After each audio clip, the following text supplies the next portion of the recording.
Great seeing you back for Devos. All right, this week, I'm just giving you a different thought each day of the way you want to be. So, and I got to point out, I don't know if you're just listening to me, but you got to definitely check out my picture. I was just sharing with Jason, I love this picture because this is what heaven reminds me of. And I really mean that. Things like this. All right, so first day, I want to talk about being strong. Listen, I don't care how weak you feel. You can be strong in the Lord. Look at Proverbs 21, verse 5. The plans of the diligent. Now, the diligent, these people, they're on path. They really want to do the right thing. Lead surely to abundance.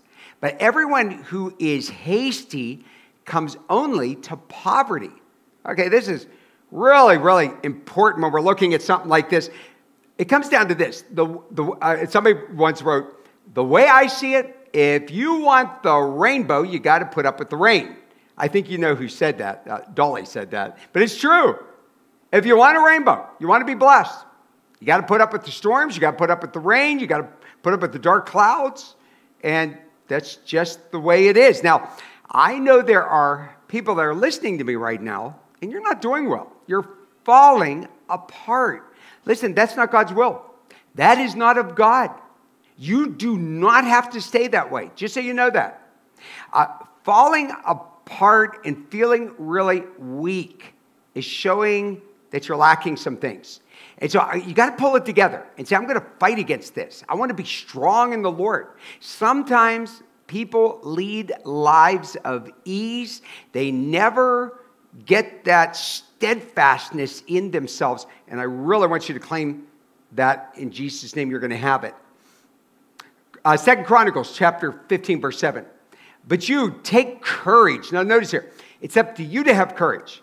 People say, well, I'm just waiting on the Lord to give me courage. Do you know what courage is?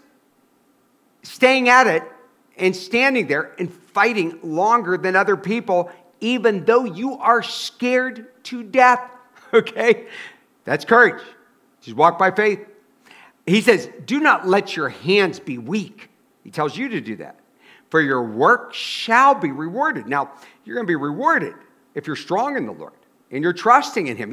When I was a kid, I did farm work. Okay, so when we did farm work, as the sun was rising, it was time to get to work. And I worked for the farmer next door to me. We'd work all day long, past dinner, take just little breaks to get something to eat.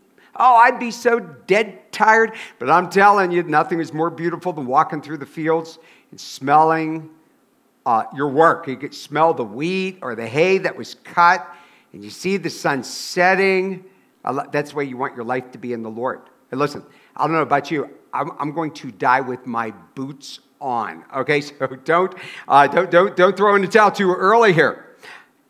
There's always a story behind the glory. Hey, listen, when you see somebody who's really living for God, when you see somebody who's real fired up, someone that is always encouraging people around, and they seem to have so much faith in the midst of a storm, they've been through a lot. So I want to encourage you to be strong. I want you to say, I'm going to be strong in the Lord, and I'm going to trust in Him. Now, Lamentations here, this is all by Jeremiah. Now, when Jeremiah wrote this, again, they were being taken off to Babylon. Lamentations, they're crying, they're mourning. Look here, the Lord is good. This is what He says in the midst of this. Is good to those who wait for Him, to the soul who seeks Him. It is good that one should wait quietly for the salvation of the Lord. Listen, if you're mourning, if you're having a rough time, God will give you the strength. God will give you the power. God will put you on this path. So this is what I want you to say today. I want you to say, Lord, I'm going to be strong in you, no matter how I feel, because I know that I have your power that is going to fill me and be with me till the end.